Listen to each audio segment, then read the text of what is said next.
Hello everyone, আমি মামুনি। আমার একটি নতুন ভিডিওতে তোমাদের সকলকে স্বাগত।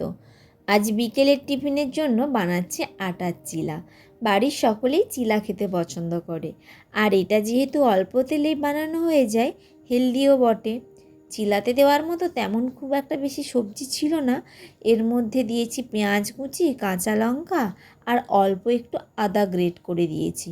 প্রথমে অল্প তেল ব্রাশ করে এক ডাবুর মতো ব্যাটারটা নিয়ে পাতলা করে মিলে একদিকটা হয়ে আসলে ওপরে আবার একটু অল্প তেল ব্রাশ করে অপর দিকটাও ভেজে নেব।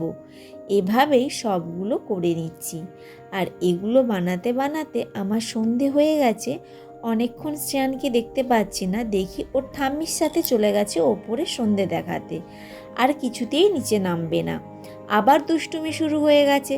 কিছুক্ষণ মেঝেতে খেলে আবার ওকে খাটে উঠতে হবে।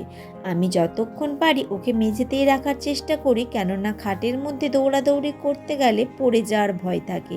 আর এখন তো আমার সমস্ত ঘর সাজানোর জিনিসগুলো ওর খেলনার জিনিসে পরিণত হয়েছে। ওর নিজের খেলনা নিয়ে বেশিক্ষণ খেলবে না, বড়দের যাবতীয় জিনিসপত্র সেগুলো নিয়েই খেলতে বেশি ভালোবাসে। আচ্ছা বন্ধুরা, তোমাদের বাড়ির ছোট্ট সোনারা কি তাই করে? তাহলে আমাকে প্লিজ একটা ছোট্ট কমেন্টে জানিয়ে দিও। টাটা, দেখা হচ্ছে নেক্সট ভিডিওতে।